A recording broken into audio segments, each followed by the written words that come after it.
সুপ্রিয় দর্শক, আসসালামু আলাইকুম। কেমন আছেন সবাই? আশা করছি যে যেখানে আছেন ভালো আছেন এবং সুস্থ আছেন। সবাইকে স্বাগতম জানাচ্ছি আমার আরেকটি নতুন এপিসোড দেখার জন্য। আমি আজকে আপনাদের সাথে শেয়ার করছি খুবই মজাদার এবং খুবই টেস্টি একটা রেসিপি, ফুলকো ফুলকো পিঠার রেসিপি। এই পিঠাটা তৈরি করা কিন্তু খুবই সহজ। তাহলে চলুন মূল রেসিপিতে যাওয়া যাক। প্রথমে আমি এখানে 1 কাপ সুজি নিয়ে নিয়েছি। সুজিটা আমি একটা ফ্রাই প্যানে দিয়ে দিয়েছি। আমি এখানে 1 টিস্পুনের মতো লবণ দিয়ে দিয়েছি। এখন সুজিটা আমি কিছুক্ষণ ভেজে নিচ্ছি, হালকা করে ভেজে নিতে হবে। দেখেন ভেজে নেওয়া হয়ে গেছে। এখানে 1 গ্লাস পানি দিয়ে দিচ্ছি। দেখেন পানি দেওয়ার সঙ্গে সঙ্গে আমি সুজির সঙ্গে একটু ভালো করে মিক্স করে নিচ্ছি। মিক্স করে একটা সফট ডো তৈরি করে নিচ্ছি। দেখেন সুজির ডোটা কিন্তু রেডি হয়ে গেছে। এখন আমি নামিয়ে নিচ্ছি। নামানোর পর আমি ভালো করে একটু মতে দিচ্ছি। আশা করছি আজকের রেসিপিটা আপনাদের কাছে ভালো লাগবে। ভালো লাগলে প্লিজ প্লিজ আমার চ্যানেলটা সাবস্ক্রাইব করে পাশে থাকার বেল আইকনটি প্রেস করে রাখবেন, আমাকে সাপোর্ট করবেন। এখানে আমি চিনি দিয়ে দিয়েছি 1/3 কাপের মতো। মিষ্টিটা আপনারা আপনাদের ইচ্ছা অনুযায়ী দিতে পারেন, বাড়িয়ে বা কমিয়ে। আমি আবার একটু ভালো করে ডোটাকে মতে সফট করে নিচ্ছি। দেখেন ডোটা মতা হয়ে গেছে। এখন একটা পাতলা রুটি বেলে নিচ্ছি।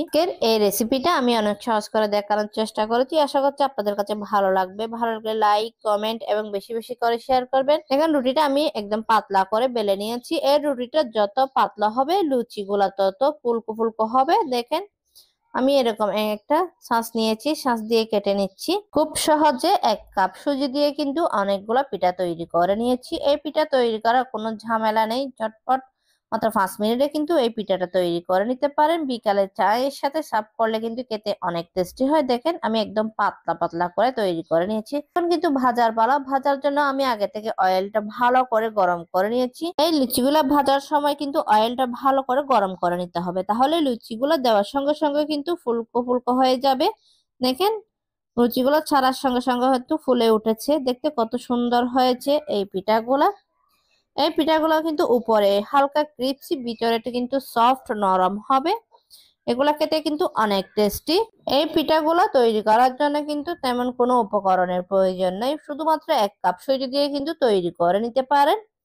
দেখেন দেখতে কত লোভনীয় হয়েছে। আশা করছি আজকের সহজ রেসিপিটা আপনাদের কাছে ভালো লাগবে। ভালো লাগলে প্লিজ প্লিজ আমার চ্যানেলটা সাবস্ক্রাইব করে পাশে থাকার বেল আইকনটি অন করে রাখবেন আর আমাকে সাপোর্ট করবেন। দেখেন সবগুলা পিঠা কিন্তু আমি এইভাবে ভেজে নিচ্ছি।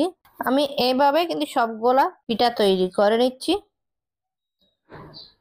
এই রেসিপিটা অনেক সহজ করে দেখানোর চেষ্টা করেছি।